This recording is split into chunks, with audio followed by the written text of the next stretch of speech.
Notre invité est M. Dominique Babaké. Il est chef de section des études de la population et du plaidoyer. Il est également au ministère de la Planification et du Développement et de la Coopération, présidence de la République.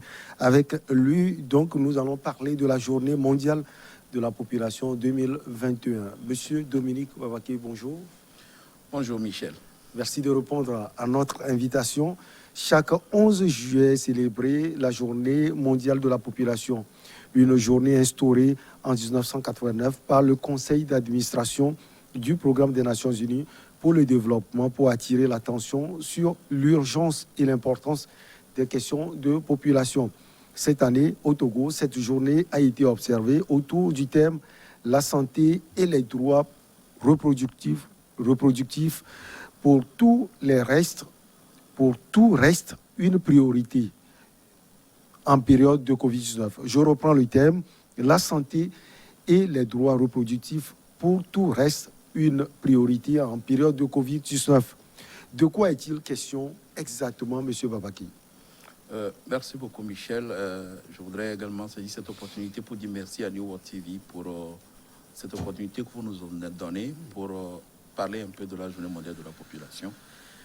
La croissance de la population et l'adéquation avec les questions de développement ont été toujours au cœur des processus de développement sur le plan international. Ouais. Et il y a chaque année de nouvelles questions émergentes ou des thématiques pertinentes qui méritent que la communauté internationale rallie son attention ou trouve un consensus autour des solutions autour du problème. Depuis l'année passée, le monde entier croise la question de la Covid-19, cette pandémie qui fait mal. Ouais.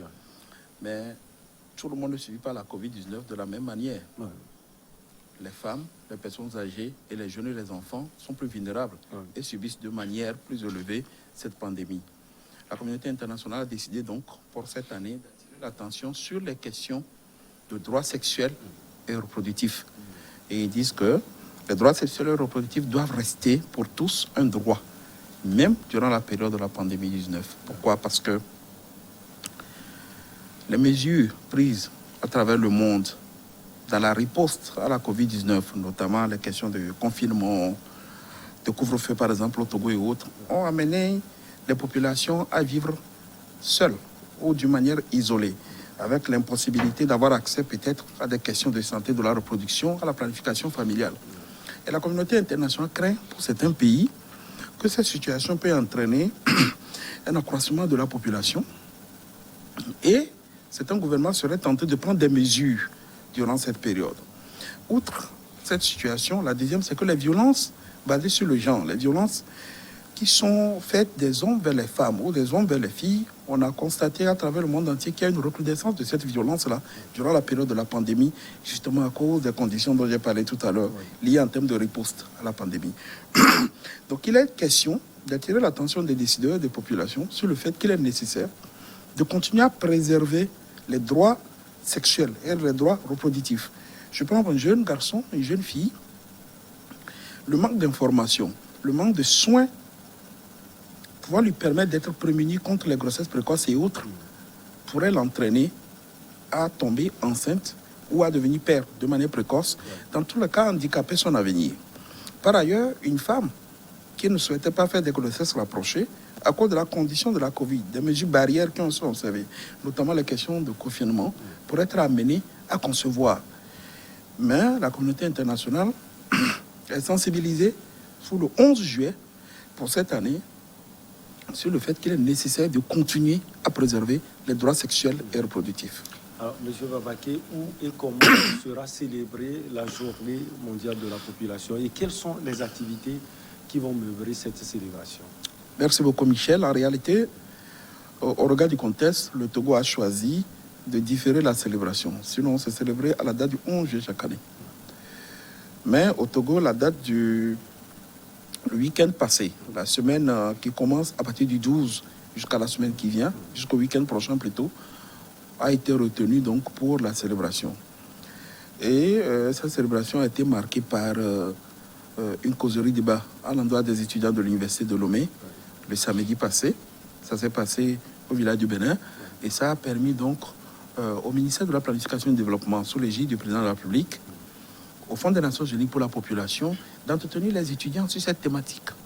Il y avait à l'occasion les partenaires au développement, mais également les étudiants de l'Université de Lomé qui sont venus écouter des messages en lien avec la thématique et échanger sur les préoccupations qui sont celles de la jeunesse. Par ailleurs, à partir de samedi, le centre médico-social, le CMS de CB, a été identifié pour recevoir des offres en soins de santé sexuelle et reproductive, notamment des tests de VIH-Sida et autres choses qui sont actuellement en cours et qui vont continuer jusqu'à demain, donc durant 5 jours. Voilà un peu, en tenant compte du contexte Covid, comment la célébration est faite cette année. Quel rapport pourrons-nous établir entre Covid-19 et la santé sexuelle des femmes et des jeunes filles? Oui, merci Michel. Je l'ai dit tout à l'heure, la Covid-19 est une pandémie et tout le monde est touché de diverses manières, mais pas au même degré. Et comme je le dis, les femmes et les filles subissent, je peux dire, cette double vulnérabilité à la maladie. Parce que quand nous prenons les femmes de manière générale, sur le plan accès aux services sociaux de base, quand nous parlons de Lomé, parlons également du milieu rural. Quand nous parlons du monde entier, parlons de toutes les personnes qui vivent dans les minorités et qui n'ont pas forcément accès aux services sociaux de base au même titre que les hommes à cause de tout ce qui est lié au genre et à ses impacts sur le construit social. La jeune fille, nous avons arrêté les écoles pendant un certain nombre de mois. Les étudiants sont à la maison, les jeunes élèves sont à la maison. Et c'est une période de vulnérabilité également par rapport aux droits sexuels.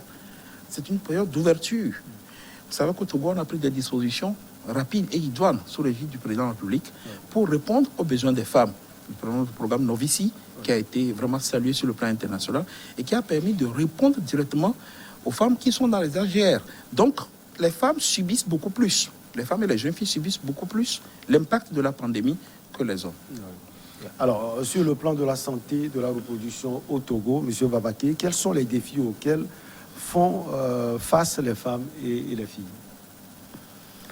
Les questions de santé de la reproduction, comme je l'ai dit tout à l'heure, sont les questions de planification familiale, entre autres, pour les femmes, afin de permettre aux femmes d'optimiser leur potentiel de reproduction. Une femme ne doit pas perdre la vie en donnant la vie.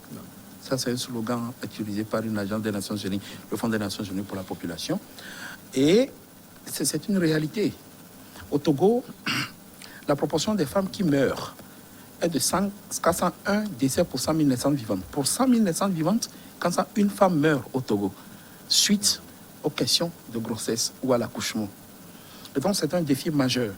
Et cette situation n'est pas seulement liée aux questions de planification familiale, mais la planification familiale contribue jusqu'à 30% à cette mortalité. Lorsqu'une femme peut espacer le nombre d'enfants qu'elle a et autres, elle se permet donc d'avoir une situation épanouie, une vie épanouie. Maintenant, quand je prends la jeune fille, le taux de grossesse précoce, le taux de besoins non satisfaits pour planification familiale est très élevé au Togo. Parce que quand la jeune fille n'a pas accès à l'information juste, n'a pas l'information qu'il faut pour pouvoir se prémunir, pour pouvoir avoir une vie sexuelle en étant avertie et éclairée, eh bien, elle va tomber dans une situation qui ne va pas lui permettre de contribuer à terme au développement de la communauté, à sa propre vie, à sa famille et au pays. Et donc, les défis sont majeurs. Et aujourd'hui, le gouvernement prend des dispositions pour répondre de manière idoine à toutes ces situations. Alors, M. Babaké, quelles sont également les actions qui ont été menées, on en parlait tout à l'heure, pour préserver les droits des femmes et des filles? Sur le plan institutionnel, l'État togolais a ratifié un certain nombre d'instruments. Il y a la Convention pour la réduction des pires formes de discrimination à l'endroit des femmes, la CEDEF, qui aujourd'hui est mise en œuvre au Togo de manière efficace. Le Togo l'a signé, ratifié. Et un ministère a été spécialement créé, le ministère de la femme, avec une direction de la promotion de la femme, y compris le genre, qui travaille depuis un certain nombre d'années, des décennies en tout cas, sur la promotion de la vie de la femme, tout ce qui peut contribuer à l'épanouissement de la femme, au leadership de la femme, à l'égalité entre les sexes. Par ailleurs, il y a une direction dédiée à la santé de la mère et du nouveau-né, qui est mis en place avec une division qui s'occupe de la santé spécialement des jeunes et adolescents par le gouvernement. Le gouvernement mène toutes ces actions en collaboration avec les partenaires au développement. Aujourd'hui, vous avez vu le plan national du développement qui est mis en œuvre, mais qui est soutenu par une feuille de route du gouvernement sur la période 2020-2025 qui met l'accent sur la couverture sanitaire universelle comme un pilier important pour faire en sorte que demain, la femme et les filles puissent avoir une vie épanouie par rapport à la question de leurs droits sexuels.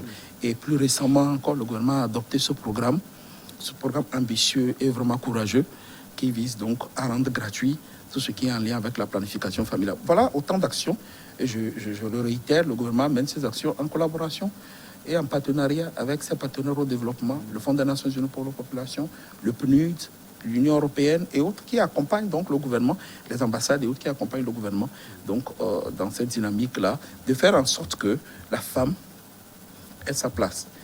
Une belle image que le Togo a, que les autres pays n'ont pas, et qui parle aujourd'hui, nous avons une chef de gouvernement qui est une femme, une présidente de l'Assemblée nationale qui est une femme. Ce n'est pas anodin, ce n'est pas une décision prise a priori. Ce sont des décisions composées d'un tiers.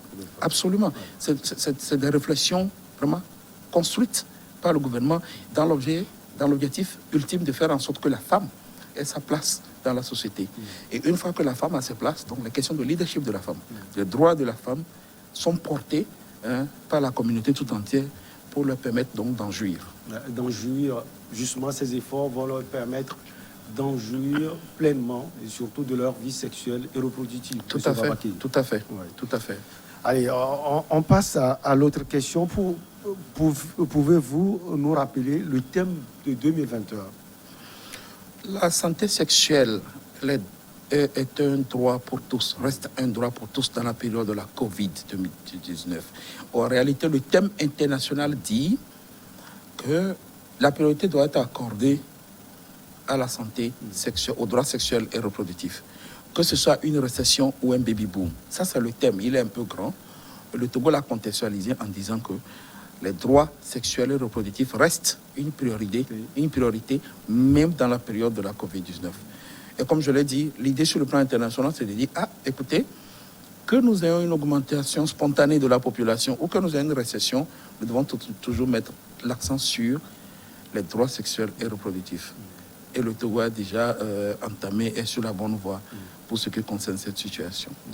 Vous avez fait des efforts. Est-ce que vous avez un dernier message à envoyer? Le dernier message que j'aurais, M. Michel, est d'abord de saluer la dynamique qui est aujourd'hui en cours par les partenaires et le gouvernement surtout. Et cette dynamique est portée par le gouvernement. Mais surtout de dire à chaque fille, à chaque femme que leurs droits existent. Le gouvernement a mis en place des cadres pour pouvoir en parler. Il y a des centres d'écoute mis en place par le ministère de la Promotion de la Femme pour écouter, pour amener les femmes à pouvoir plaider lorsque ça ne va pas. La justice a été modernisée pour permettre à ce que les femmes puissent porter plainte lorsque ça ne va pas. Je voudrais inviter nos sœurs à ne pas hésiter à aller à l'information parce que leurs droits existent et les droits doivent être défendus. Allez, merci beaucoup à vous, Monsieur Dominique Babaké. Vous êtes le chef de la section des études de la population et du plaidoyer au ministère. Vous êtes également au ministère de la planification et du développement et de la coopération, présidence de la République. Pourquoi présidence de la République? C'est simple, Michel, c'est que le président de la République est le ministre de la planification et du développement et de la coopération. Allez, merci beaucoup à vous, monsieur. C'est moi qui vous remercie. Babaké. On va marquer une petite pause et on revient pour nos invités de regard croisé.